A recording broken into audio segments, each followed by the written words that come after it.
जय हिंद दोस्तों, क्या हाल चाल है। उम्मीद करता हूं कि बिल्कुल ठीक ठाक होंगे और अपनी तैयारी को सुचारू रूप से कर भी रहे होंगे। तो हमने राजस्थान ज्योग्राफी का एक जो बेहतरीन टॉपिक था, उस बेहतरीन टॉपिक को क्या कर चुके हैं, समाप्त कर चुके हैं। और उस टॉपिक का नाम था राजस्थान का स्थिति और विस्तार के संदर्भ में। अगर उस टॉपिक तक अगर आप में से किसी को कोई भी दिक्कत हो तो थोड़ा सा मुझे कमेंट करके बताइएगा कि क्या चीजें हैं। अगर कुछ टॉपिक में कुछ समझ में चीजें नहीं आई है तो की बात है। और आज का जो अगला अपना सेशन है, अगली जो क्लास है, वो है दरअसल राजस्थान के एकीकरण के संबंध में, यानी राजस्थान के इंटीग्रेशन कह सकते हैं, राजस्थान के यूनिफिकेशन के संदर्भ में हम कह सकते हैं। तो आज का ये विशेष टॉपिक इसी क्लास को लेकर के रहेगा। एक एक चीजें थोड़ा सा स्टार्ट करते हैं कि राजस्थान का एकीकरण स्टार्ट है। राजस्थान का एकीकरण,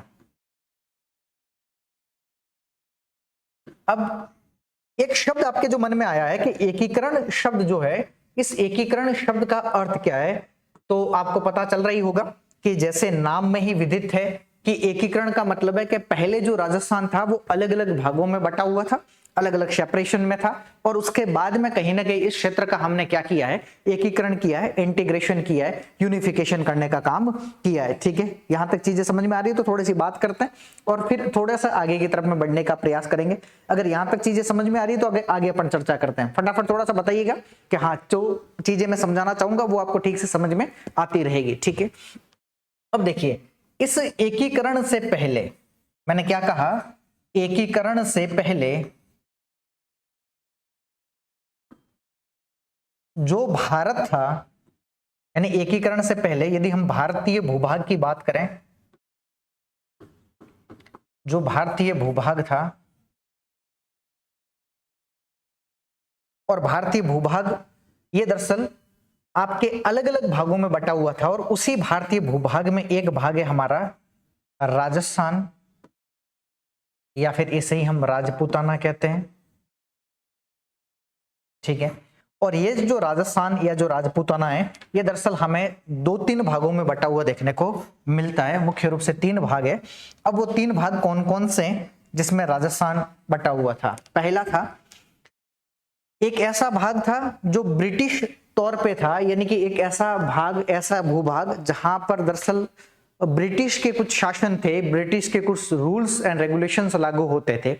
एक ऐसा भूभाग था जहां पर जो देसी राजा हैं, जो रजवाड़े हैं, उन शासकों का शासन यहाँ पर लागू होता था। और कुछ ऐसा भाग भी था जहां पर उन शासकों से अलग होकर के एक स्वतंत्र अपनी रियासत, एक स्वतंत्र अपना ठिकाना अलग बनाया। तो ऐसे ठिकानों का शासन था, यानी यह राजस्थान मुख्य रूप से तीन भागों में बटा हुआ था। एक हम कहते हैं देसी रियासतें, क्या है, जिसे हम प्रिंसली स्टेट कहते हैं। दूसरा भाग था जिसे हम कहते हैं ठिकाना, क्या बोलते हैं, ठिकाना कहते हैं। और तीसरा था चीफ कमिश्नरेट प्रोविंस।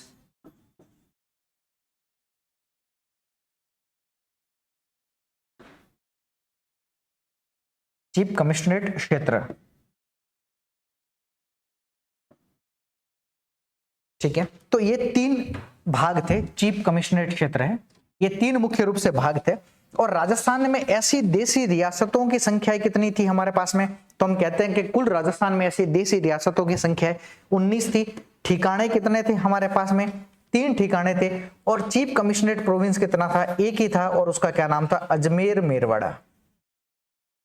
क्या नाम था? अजमेर। जो मेरवाड़ा वाला क्षेत्र है, ये दरअसल राजस्थान के एक क्या था, चीफ कमिश्नरेट प्रोविंस के तौर पर हमें देखने को मिलता था। ठीक है, अब इस राजस्थान का देखिए, हम जो आजाद होते हैं, एक और चीज थोड़ा समझना, भारत की जो आजादी है, या फिर हम इसे कहते हैं स्वतंत्रता, ये भारत की आजादी या स्वतंत्रता तो हमें कब मिली है? 15 अगस्त 1947 को मिली है।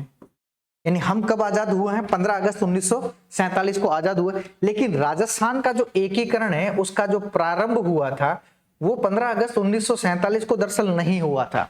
ध्यान रखिएगा, राजस्थान का जो एकीकरण का प्रारंभ होता है वो होता है 18 मार्च 1948 को, और तब से लेकर के 1 नवंबर 1956 तक राजस्थान कुल मिलाकर के 7 चरणों में, कितने चरणों में? 7 चरणों में राजस्थान का क्या हो जाता है, एकीकरण हो जाता है, राजस्थान का यूनिफिकेशन हो जाता है। इन 7 चरणों में अलग अलग देशी रियासतों को मिलाया गया, इन्हीं 7 चरणों में अलग अलग ठिकानों को मिलाया गया, इन्हीं 7 चरणों में इस चीफ कमिश्नरेट प्रोविंस को क्या किया गया है, मिलाया गया है। और इन सब का मिलना ही क्या कहलाता है, राजस्थान का एकीकरण कहलाता है। यानी राजस्थान का एकीकरण प्रारंभ होता है 18 मार्च 1948 से और राजस्थान का एकीकरण समाप्त होता है 1 नवंबर 1956 को। यानी 18 मार्च को चालू होकर के 1 नवंबर 1956 को राजस्थान का एकीकरण या राजस्थान का यूनिफिकेशन क्या हो जाता है, एकदम कंप्लीट हो जाता है। ठीक है, यहां तक की चीजें अगर आपको थोड़ी सी समझ में आ रही है तो मुझे बताइएगा। अगर यहां तक चीजें समझ में आ रही है तो मुझे थोड़ा सा बताइएगा कि कुछ चीजें आपको समझ में आ रही है या फिर आपको चीजें थोड़ी सी समझ में नहीं भी आ रही है। ठीक है, यहां तक की कोई भी घटना हो तो मुझे बताते चलिएगा। ठीक है, तो ये थे राजस्थान के एकीकरण के संबंध में कि जो राजस्थान का यूनिफिकेशन, जो राजस्थान का एकीकरण हुआ, उनमें किन किन को मर्जेशन किया गया, किस किस को इसमें शामिल किया गया। ठीक है, अब एक देखिए थोड़ा सा यहां पर चीज देखिए, एक शब्द लिखा है देशी रियासत है, एक लिखा है ठिकाना। ठीक है, अब ये देशी रियासत है, ये ठिकाना क्या है और इनमें क्या अंतर है, उसको थोड़ा सा समझने का प्रयास करते हैं। ठीक है, तो देखिए देशी रियासतों और ठिकानों में दरअसल क्या अंतर हमें देखने को मिलता है, उसकी थोड़ी सी चर्चा कर लेते हैं। ठीक है, तो देखिएगा, ऐसे समझने का प्रयास कीजिएगा। ये कोई एक भूभाग है और ये कोई क्या है, एक देशी रियासतें हैं। ये क्या है, देशी रियासत है, कोई भी हो सकती है, XYZ कोई भी देशी रियासत हो सकती है। ठीक है, इस देशी रियासत में बहुत सारे क्या थे, ठीक, सामंत थे। ये सारे के सारे क्या है, बहुत सारे सामंत थे, मतलब बहुत सारे छोटे बड़े जमींदार कह सकते हैं हम उसे। ठीक है, तो इसमें क्या है, ये सारे के सारे क्या है, या तो आप जमींदार कह दो या फिर हम इन्हें सामंत कह सकते हैं। ठीक है, जमींदार या फिर इस देशी रियासतों में कौन है, सामंत है। अच्छा, जो देशी रियासतों की भूमि है उस भूमि को हमने कहा खालसा भूमि। क्या कहा, इस भूमि को हमने क्या कहा, खालसा भूमि का। इस खालसा भूमि का मतलब है राजकीय भूमि।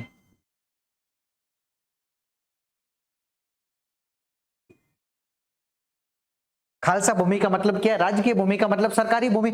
अगर मैं कहीं पर आगे शब्द ये प्रयोग कर दूं कि ये खालसा भूमि है, इस खालसा भूमि का मतलब क्या है, ये देशी रियासतों की जो राजकीय भूमि है, इस देशी रियासतों की राजकीय भूमि को क्या बोला गया, खालसा भूमि कहा गया। यहां तक चीजें कंप्लीट है, यहां तक चीजें समझ में आ रही है तो बताइएगा फटाफट। ठीक है, 1 मिनट थोड़ा सा चालू रखिएगा।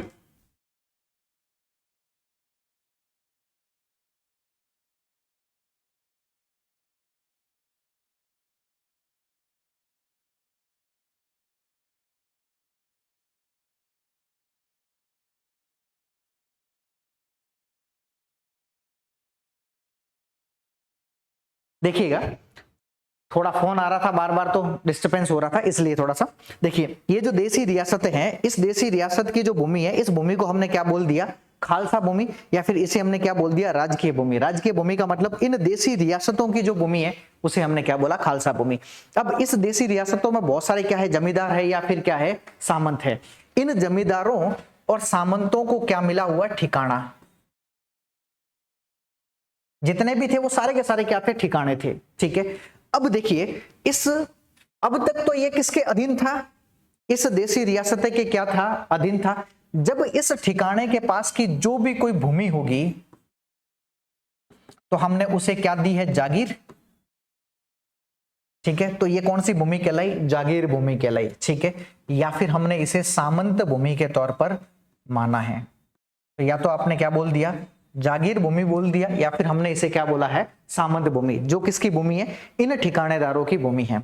अब ये ठिकाना क्या हो गया, इसके पास में पैसा आ गया ज्यादा, यानी ये ठिकाना क्या हो गया, आर्थिक रूप से मजबूत हो गया। आर्थिक रूप से क्या हो गया, मजबूत हो गया। और इस ठिकानेदार ने बोल दिया कि अब तो हम भाई साहब इन देशी रियासतों के यहाँ पर अधीन काम नहीं करेंगे, अब हम अपनी स्वतंत्र मतलब एक पूरी की पूरी ठिकाने को बनाएंगे। और ये यहां से क्या हो गए, स्वतंत्र हो गए, स्वतंत्र हो गए, ठीक है। और जैसे ये स्वतंत्र हो गए तो इनको हमने मुख्य तौर पर किस नाम से जानना लग गए, ठिकाने के नाम से जानने लग गए। बाकी ये पहले भी ठिकाने ही थे, जिसे हम आज भी कई बार लिखा हुआ मिलता है, आपने गाड़ियां देखी होगी तो लिखते हैं कि ठिकाना, फिर आगे गांव का नाम लिख लेते हैं, तो वो ठिकाना दरअसल यही है ना। तो आज हम आजकल तो ठिकाने बचे नहीं है। ऐसे राजस्थान में ठिकानों की संख्या कितनी थी, 3 ठिकाने थे मुख्य रूप से। और वो कौन कौन से थे, तो एक तो था नीमराणा। तो ऐसे ठिकाने कितने थे, 3 थे। नंबर पहला नीमराणा था, ठीक है। नंबर दूसरा लावा था और नंबर तीसरा कुशलगढ़ था। तो ऐसे ठिकानों की संख्या राजस्थान में कितनी थी, 3, नीमराणा, लावा और कुशलगढ़।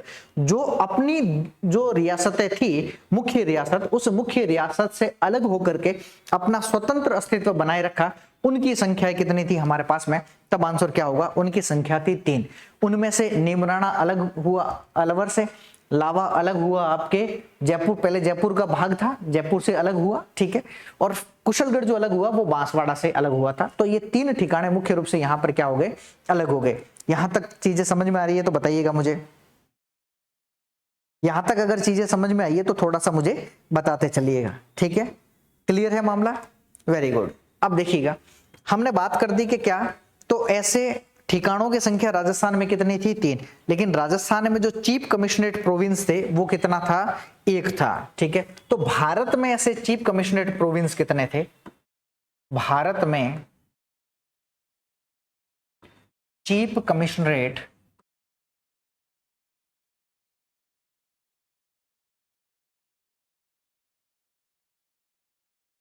कमिश्नरेट क्षेत्र, ठीक है, उस समय की बात करते हैं। तो उस समय भारत में कुल कितने चीफ कमिश्नरेट क्षेत्र थे, 4 क्षेत्र थे। कितने थे, 4 क्षेत्र थे। अब ये 4 क्षेत्र कौन कौन से थे, तो नंबर पहला तो दिल्ली था, ठीक है। नंबर दूसरा अजमेर मेरवाड़ा था,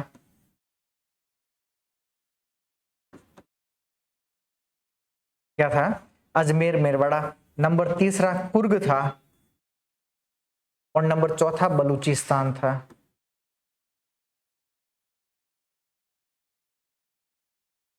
यानी कुल मिलाकर के चीफ कमिश्नरेट क्षेत्र कितने थे, 4 थे। दिल्ली था, अजमेर मेरवाड़ा था, कुर्ग था और बलूचिस्तान था। ये जो बलूचिस्तान है ये वर्तमान के पाकिस्तान में है। वर्तमान कहां पर है, जो पाकिस्तान है उस पाकिस्तान का जो क्षेत्र था वो बलूचिस्तान था, जो पहले का उस ब्रिटिश कालीन भारत में एक चीफ कमिश्नरेट प्रोविंस के तौर पर माना जाता था। ये कुर्ग है, ये वर्तमान में कर्नाटक का एक जिला है, कर्नाटक का एक जिला है, ठीक है। उस जिले का क्या नाम है, कुर्ग नाम से जानते हैं। ये जो अजमेर मेरवाड़ा था ये कहां पर था, आपके राजस्थान में। और राजस्थान में एकमात्र जो चीफ कमिश्नरेट प्रोविंस था वो कौन सा था, अजमेर मेरवाड़ा था। और दिल्ली तो आप जानते ही है कहां पर है, दिलवालों की नगरी दिल्ली में ही है। तो यहां तक चीजें समझ में आई कि भारत में कुल कितने थे, राजस्थान में कुल कितने चीफ कमिश्नरेट प्रोविंस थे, है ना। दिल्ली था, एक आपका अजमेर मेरवाड़ा था, एक कुर्ग था और एक आपका कौन सा था, तब आंसर होगा बलूचिस्तान था। यहां तक क्लियर है मामला, अगर क्लियर है तो मुझे फटाफट थोड़ा सा बताते हुए चलिएगा, ठीक है। ठीक है, समझ में आ ही रहा होगा आपको।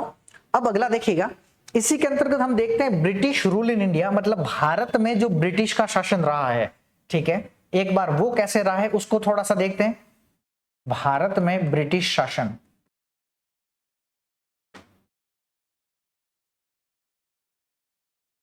जो ब्रिटिश रूल इन इंडिया में रहा है वो कैसे रहा है, तो देखिए हम 2 तरीके से बात करते हैं। एक तो भारत में उस समय जो सत्ता बड़ी केंद्र में थी उसका था मुगल साम्राज्य से पहले। भाई मुगलों से पहले यहां पर क्या था, ठीक है, कि जो मुगल थे उस समय के घटनाक्रम अगर हम बात करें या क्या था, या फिर हम केवल इसे यही ले लें कि ये मुगल साम्राज्य तक का क्या घटनाक्रम है, इसको ले लेते हैं। दूसरा यदि हम बात करें तो मुगल साम्राज्य के पश्चात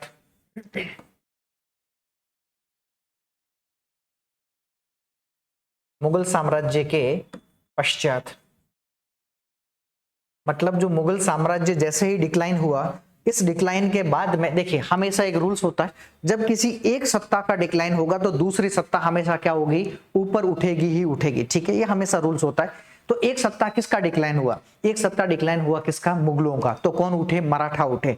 जैसे ही मराठाओं की हार हो गई वैसे कौन उठ गए, अंग्रेज उठ गए। यानी एक सत्ता के बाद में दूसरी सत्ता हमेशा क्या होती है, हमेशा परिवर्तित होती रहती है। ठीक है, यहां तक चीजें समझ में आ गई। अब देखिएगा जो मुगल साम्राज्य है, अब आपको पता है, हाँ गुंजन मोदी कह रहे हैं यस सर, वेरी गुड। ठीक है, अच्छा आपको पता है कि मुगल साम्राज्य की भारत में स्थापना कब होती है, तो देखिएगा 1526 से लेकर के 1707 तक हम कहते हैं इसे मुगल एम्पायर है, क्योंकि 1526 में मुगल साम्राज्य की स्थापना होती है। किसकी स्थापना होती है, मुगल साम्राज्य की भारत में स्थापना।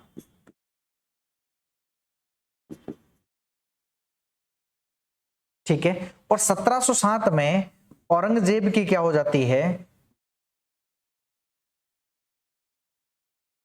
औरंगजेब की मृत्यु हो जाती है। दोनों चीजें थोड़ा ध्यान रखना। यानी कि मुगल साम्राज्य का 1526 में स्थापना होती है, और मुगल साम्राज्य का वास्तविक तौर पर यदि हम डिक्लाइन देखना प्रारंभ करें कि कहां से मुगल, एक जो केंद्रीकृत मुगल साम्राज्य था, एक संगठित जो मुगल एम्पायर था, वो कहां से डिक्लाइन होना प्रारंभ होता है, कहां से वो थोड़ा सा टूटना प्रारंभ होता है। तो इसी 1707 में औरंगजेब की मृत्यु के बाद में मुगल एम्पायर क्या होना लग जाता है, डिक्लाइन होने लग जाता है। यानी मुगल एम्पायर एकदम पतन की ओर आगे बढ़ने लग जाता है। जब मुगल साम्राज्य डिक्लाइन करता है तो भारत में एक नई शक्ति के रूप में मराठा उभर करके सामने आता है, और जब मराठाओं की भारत में हार होती है तो एक नया साम्राज्य, एक नई सत्ता, एक नया केंद्र भारत में उभर करके आता है, जिसे हम ब्रिटिश के तौर पर जानते हैं। और उन्होंने भारत में लगभग 200 सालों तक तो क्या किया है, यहाँ पर शासन किया है। चाहे साम दाम दंड भेद, चाहे राजनीतिक रूप से हमें पंगु बना करके, चाहे आर्थिक रूप से हमें पंगु बना करके, हमें हमारे ऊपर लगभग 200 सालों तक उन्होंने क्या किया है, शासन किया है। और यही कारण है कि भारत में ब्रिटिश सत्ता इतने केंद्र के रूप में इतने लंबे समय तक क्या रह पाई, एक संगठित रूप में देखने को हमें मिली भी है। ठीक है, एक चीज तो आपके पास में ये है। अब 1707 से लेकर के एक हम 1947 तक देखते हैं, और एक हम इसी में लिखते हैं अब तक। इस पूरे टाइम पीरियड को मतलब हम कहते हैं आधुनिक भारत का इतिहास। आधुनिक भारत का इतिहास कहते हैं।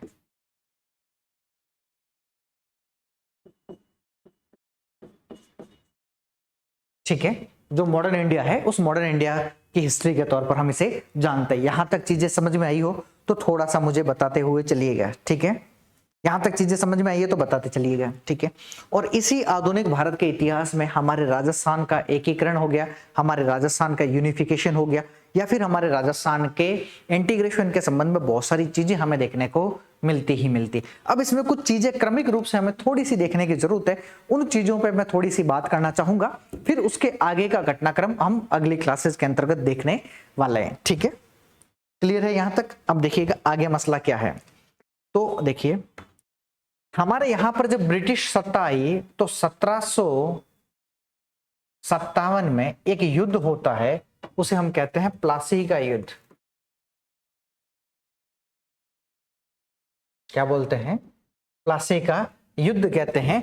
और इस प्लासी के युद्ध में दरअसल अंग्रेजों की क्या हो जाती है, अंग्रेजों की विजय हो जाती है। ठीक है, इस युद्ध में अंग्रेज क्या हो जाते हैं, जीत जाते हैं। लेकिन इस युद्ध को एक निर्णायक युद्ध के तौर पर नहीं देखते। ऐसा इतिहासकार कहते हैं कि दरअसल यह युद्ध एक अंग्रेजों की छल कपट, यहाँ पर घसीटी बेगम और सिराजुद्दौला वाला मामला आपको इतिहास में कई बार एक रोचक कहानियों में देखने को मिलेगा। तो ये अंग्रेजों की एक कूटनीति क्या मानी जाती है, चाल, यानी यहां पर अंग्रेजों की वास्तविक विजय नहीं थी। यानी कि कहीं इतिहासकार कहते हैं कि यह प्लासी का युद्ध क्या था, अंग्रेजों की एक कूटनीतिक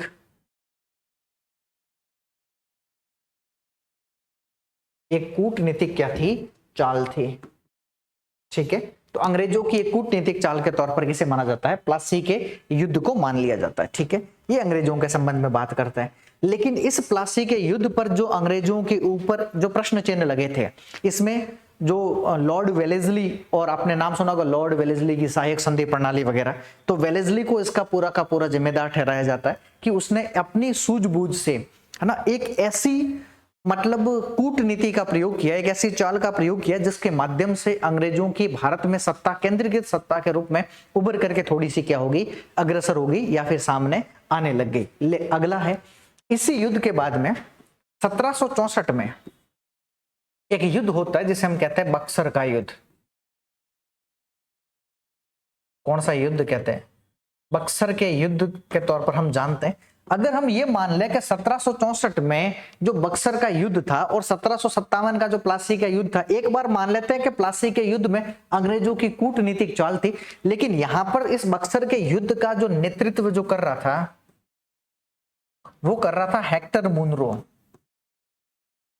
क्या नाम था, एक ब्रिटिश अधिकारी था, हेक्टर मुनरो था, और हेक्टर मुनरो ने घसीट घसीट करके मारा है किसको, अवध को, है ना, मुगलों को, और यहां पर बंगाल वाले सिराजुद्दौला को। ठीक है, इन सबको घसीट घसीट करके ऐसे घर में से निकाल निकाल करके पटक पटक के मारा है। ठीक है, तो ये युद्ध तो मान लिया कि इनकी अंग्रेजों की कूटनीतिक चाल थी, जबकि यहां तो हेक्टर मुनरो के द्वारा इस युद्ध को वास्तविक तौर पर क्या किया गया है, जीता गया। यानी इस बक्सर के युद्ध ने क्या काम किया, तो प्लासी के युद्ध पर लगे अंग्रेजों के प्रश्न चिन्ह को क्या कर दिया, खत्म करने का क्या कर दिया, प्रयास कर दिया। यानी इस युद्ध ने क्या काम किया, प्लासी के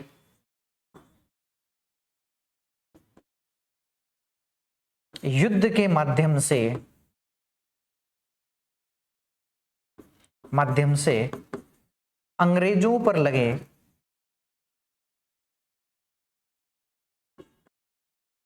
प्रश्न चिन्ह को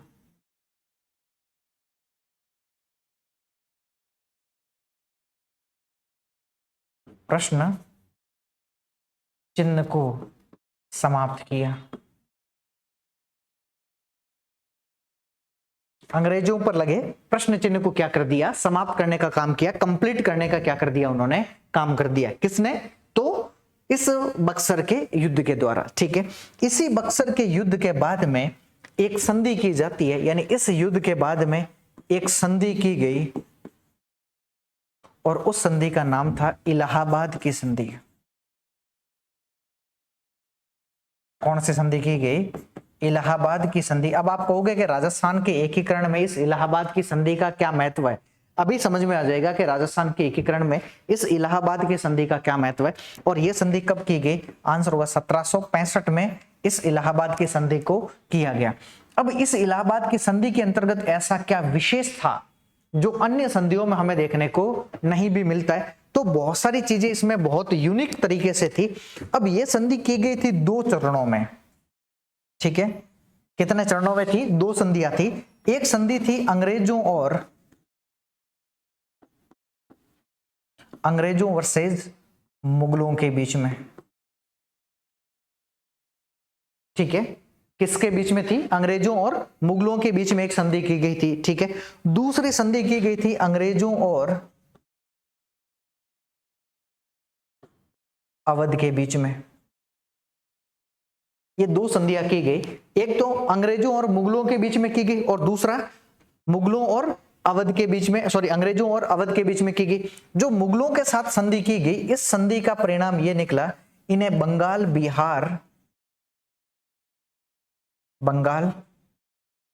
बिहार और उड़ीसा के दीवानी अधिकार प्राप्त हुए। दीवानी या राजस्व अधिकार।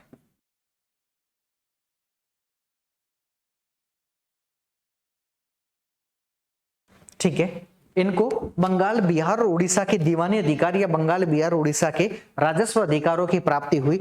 और ये पूरा वो क्षेत्र था उस समय का बंगाल, यानी कि आज का जो ये पूरा का पूरा जैसे हम कहते हैं ना, एक पूरा का पूरा भारत में सबसे ज्यादा अगर कहीं से धन आता था, भारत में जो सबसे ज्यादा सक्षम जो व्यापार की दृष्टि का एक महत्वपूर्ण जो केंद्र के रूप में उभर रहा था, वो यही आपका कौन सा था, बंगाल बिहार और उड़ीसा वाला पूरा का पूरा क्षेत्र था। और ये सिर्फ आज का बंगाल नहीं है, पश्चिम बंगाल नहीं है, इस पश्चिम बंगाल में बांग्लादेश भी क्या था, दरअसल शामिल था। तो आप सोचिए जरा, इतना बड़ा भूभाग और उस पूरे भूभाग के जितने भी राजस्व संबंधी अधिकार थे, इतना धन पैसा अगर यहां पर आता है तो अंग्रेजों को आर्थिक दृष्टि से तो मजबूत बनाएगा, और भारत को यहीं से पंगु, आर्थिक दृष्टि से पंगु बनाने का घटनाक्रम क्या हो जाता है, प्रारंभ हो जाता है। बाकी आपने आधुनिक भारत के इतिहास में कई बार पढ़ा होगा कि भारत से जो धन निकासी के संदर्भ में जो सिद्धांत थे, है ना, भारत में अलग अलग प्रकार की ब्रिटिश कालीन जो औपनिवेशिक नीतियां थी, उस औपनिवेशिक नीतियों में जो मतलब यहाँ के परंपरागत जो उद्योग थे, उन परंपरागत उद्योगों को क्या किया गया, समाप्त किया गया, उन परंपरागत उद्योगों को नष्ट किया गया। और उनकी जगह ऐसा नहीं है कि कोई नए उद्योग लगाए गए, उनकी जगह किसी भी प्रकार का कोई भी नया उद्योग स्थापित नहीं हुआ, लेकिन फिर भी जो परंपरागत अधिकार उद्योग थे उनको समाप्त करके अंग्रेजों ने भारत को कच्चे माल का निर्यातक राष्ट्र और निर्मित वस्तुओं को आयातक राष्ट्र के रूप में बना दिया। इसका मतलब भारत से धन निकासी का सिद्धांत यहां से क्या हो जाता है, लागू भी हो जाता है। और यही एक बहुत बड़ा कारण था, यही एक बहुत बड़ा फैक्टर था कि इस धन निकासी के सिद्धांत के बाद में दादा भाई नौरोजी जैसे जो अर्थशास्त्री है, जिन्होंने एक पुस्तक लिखी है अनपॉवर्टी रूल इन ब्रिटिश इंडिया के संदर्भ में, तो उस पुस्तक में भी उन्होंने इस पूरे के पूरे रेलवे पर, जो रेलवे के माध्यम से धन निकासी की जा रही थी, उसके ऊपर भी इन्होंने क्या की है, चर्चाएं की है, जिसे हम भारत में अर्थशास्त्र के जनक के रूप में भी जानते भी है। ठीक है, एक और चीज यहाँ पे ध्यान रखना कि दादा भाई नौरोजी ने इस रेलवे के संदर्भ में धन निकासी पर एक अच्छा स्टेटमेंट भी दिया है। उन्होंने कहा है कि अंग्रेजों द्वारा रेलवे पर किया जाने वाला खर्च दूसरे की पत्नी के श्रृंगार पर किए जाने वाले खर्च के क्या है, समान है। मतलब अगर रेलवे पर जो खर्च किया जा रहा है वो उस भारत के लिए नहीं है, वो अंग्रेजों के लिए, यानी कि सीधी सी बात है कि किसी दूसरे की पत्नी के श्रृंगार पर जैसा पैसा खर्च करते हैं वैसा भारत में रेलवे पर अंग्रेजों के द्वारा क्या किया जा रहा है, खर्च किया जा रहा है। यानी कि रेलवे किसी और की, मुनाफा किसी और का और पैसा किसी और का, रेलवे अंग्रेजों की, मुनाफा अंग्रेजों का, पैसा भारतीयों का, यानी कि सीधी सी बात है किसी की पत्नी के श्रृंगार पर किए जाने वाले खर्च के समान वाली टिप्पणी यहां पर ठीक बैठती है। और जो अवध के साथ में संधि की गई, इस अवध के साथ में संधि का यह परिणाम निकला कि अवध को बनाया गया एक बफर स्टेट। क्या बनाया गया, बफर स्टेट। अब यहां से एक शब्द मन में आता है कि इस बफर स्टेट का मतलब क्या होता है। इस बफर स्टेट का मतलब है दो शक्तिशाली जो राज्य है, उन शक्तिशाली राज्यों के बीच में एक कम शक्तिशाली राज्य का स्थापित होना क्या कहलाता है, बफर स्टेट के तौर पर जाना जाता है। अब कैसे, ऐसे समझिएगा थोड़ा सा,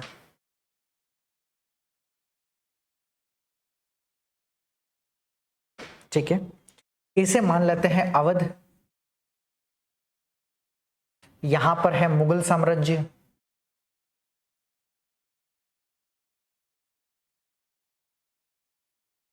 ठीक है।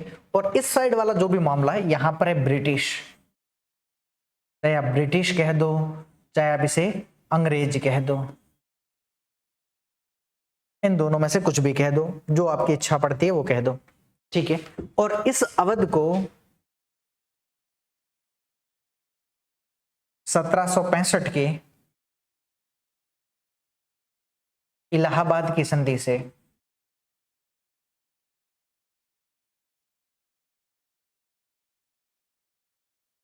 क्या बनाया जाता है, एक बफर स्टेट बनाया जाता है। क्या बनाया गया, एक बफर स्टेट बनाया गया। और इस बफर स्टेट का काम क्या है कि दो शक्तिशाली साम्राज्यों के बीच में एक कम शक्तिशाली साम्राज्य का होना, वही क्या कहलाता है, बफर स्टेट कहलाता है। यानी कि मुगल भी नहीं चाहेंगे कि मुगलों की सीमा ब्रिटिश से जुड़े,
अब तो आवाज आ रही होगी आप सभी लोगों को, ठीक है। थोड़ा सा टेक्निकली इशू था, अब आवाज ठीक आ रही है। तो देखिएगा, वापस समझा देता हूं कि इस 1765 की इलाहाबाद की संधि से अवध को क्या बनाया गया, बफर स्टेट बनाया गया। इसका मतलब है कि मुगल साम्राज्य और ब्रिटिश सेनाओं के बीच में आपस में इनकी सीमाएं नहीं जुड़ेगी, जिससे अनावश्यक तौर पर युद्ध नहीं हो पाएगा। इसीलिए इनको क्या बना दिया, एक बफर स्टेट के तौर पर बना दिया गया, ठीक है। अब ब्रिटिश की एक सेना की पूरी टुकड़ी कहां पर रहेगी, अवध में रहेगी। और इस सेना की टुकड़ी का खर्च कौन देगा, अवध देगा।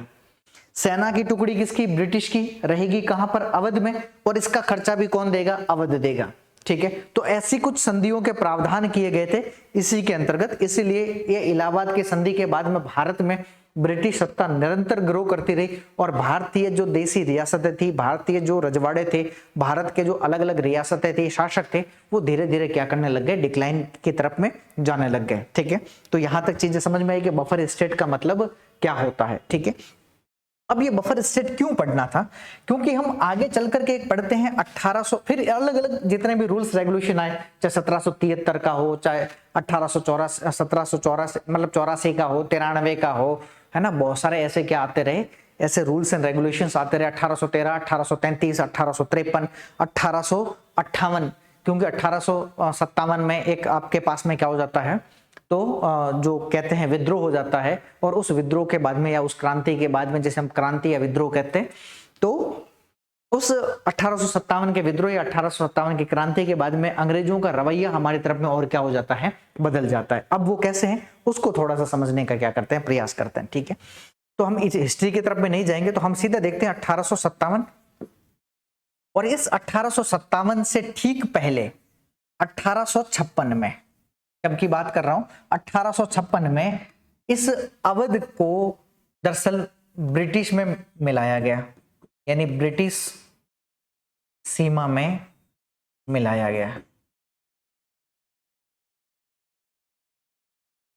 किसको ब्रिटिश में मिलाया गया, आंसर होगा अवध को मिलाया गया 1856 में।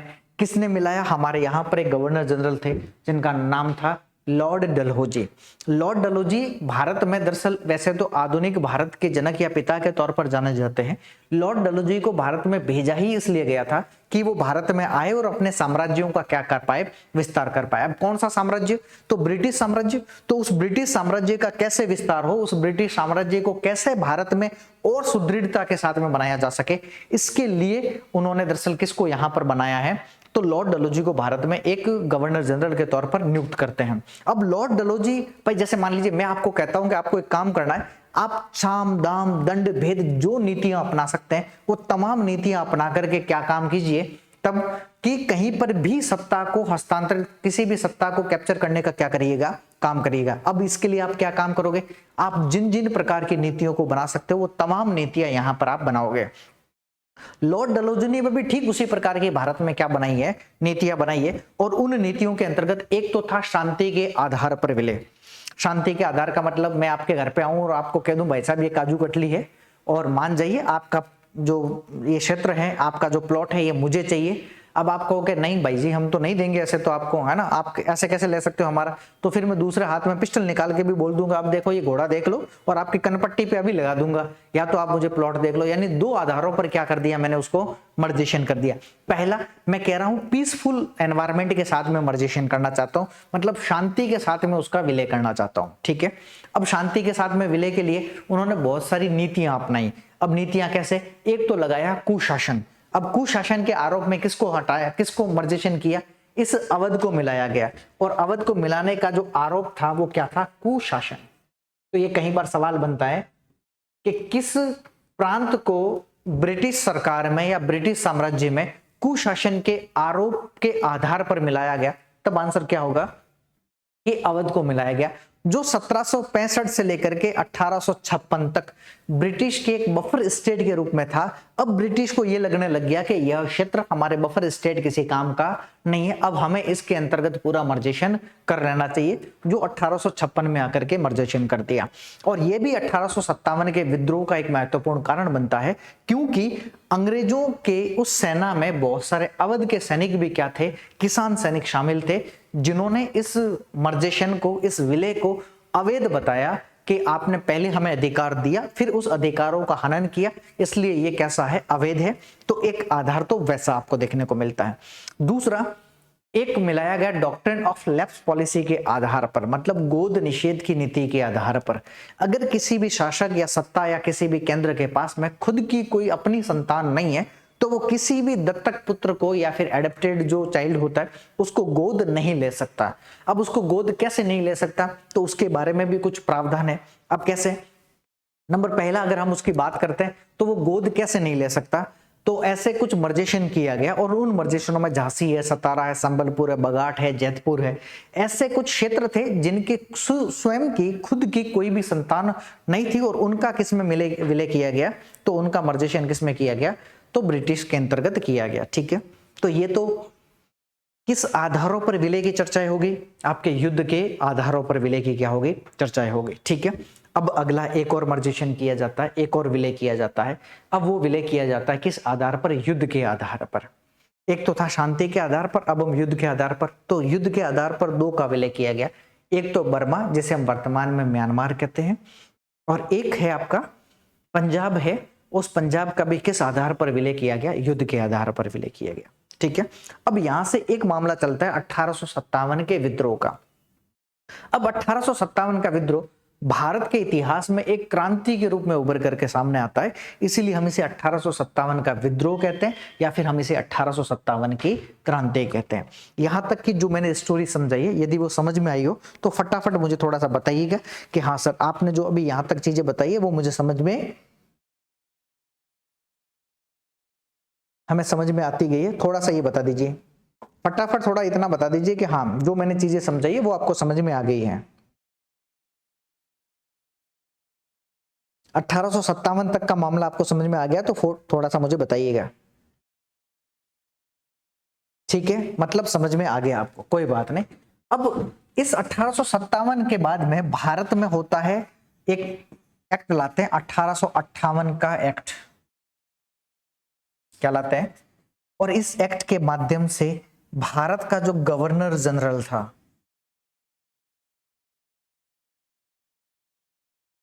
उसे बनाया गया भारत का वाइसरॉय।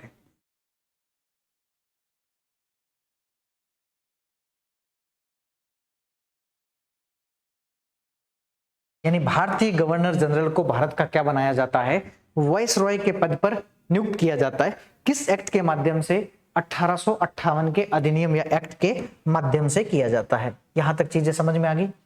ठीक है, और इस समय लॉर्ड कैनिंग एक व्यक्ति होते हैं जो पहले भी 1857 के विद्रोह के समय भारत में थे, गवर्नर जनरल के पद पर थे, और 1858 के विद्रोह के बाद में 1858 मतलब 57 के विद्रोह के बाद में 58 के माध्यम से, इस एक्ट के माध्यम से भारत के पहले वाइसरॉय के तौर पर उन्हें क्या किया जाता है, नियुक्त किया जाता है, उन्हें अपॉइंट किया जाता है। ठीक है, तो ये है आपके 1858 के बारे में, 1858 का जो एक्ट था उस तमाम एक्ट के संदर्भ में चीजें थी। तो यहां तक चीजें अगर किसी को समझ में नहीं आई हो तो मुझे थोड़ा सा बता दीजिएगा। ठीक है, अब फिर भारत में मतलब भारतीयों के लिए अलग अलग मुद्दे उठते हैं कि अब हमें भारत में इंटीग्रेटेड शासन प्रणाली होनी चाहिए, भारतीयों के द्वारा भारत में शासन प्रणाली होनी चाहिए। क्यों? क्योंकि 1800 आपने 85 में सुना होगा कि भारत में एक एकीकृत साम्राज्य, एक एकीकृत सत्ता केंद्र के रूप में उभर करके आती है, जिसे हम कहते हैं कांग्रेस की क्या हो जाती है, स्थापना हो जाती है। तो आज तक मैं अब तक का मामला कांग्रेस की स्थापना तक क्या कर लेता हूं, छोड़ के चलता हूं। यानी कि हम अगली क्लास में जब भी इस मामले को स्टार्ट करेंगे तो मैं कांग्रेस की स्थापना और उसके बाद वाला मामला क्या करूंगा, स्टार्ट करूंगा। और एक क्लास आपके कांग्रेस के इन मामलों को लेकर के और बाकी चीजों को लेकर के रहेगी, भारत में कैसे कैसे शासन व्यवस्था को लेकर के। और फिर आपके 2 क्लासें रहेगी जो भारत में 7 चरणों में, राजस्थान में जो 7 चरणों में जो इंटीग्रेशन किया गया, जो विलय किया गया, वो कैसे, यानी कि कुल मिलाकर के ये टॉपिक 3 दिन और चलेगा आपके, आज का था इसके अलावा 3 दिन और चलेगा, मतलब कुल मिलाकर के 4 दिन तक टॉपिक आपका चलने वाला है। ठीक है, तो उम्मीद करता हूं ये वाला सेशंस आपको बहुत ज्यादा बेहतरीन लगा होगा, बहुत ज्यादा अच्छा भी लगा होगा। हो सकता है चीजें आपके थोड़ी सी समझ में ज्यादा आती, मतलब ज्यादा फास्ट चला होगा। तो कई बार मुझे कमेंट आता है कि सर आप बहुत स्लो पढ़ाते हैं, तो मैंने थोड़ा सा आज वाले सेशन को थोड़ा सा फास्ट कर दिया है। तो आज की इस क्लास के लिए और अब तक की क्लास के लिए आप सभी का तहे दिल से बहुत बहुत धन्यवाद, बहुत बहुत शुक्रिया। थैंक यू वेरी मच दोस्तों।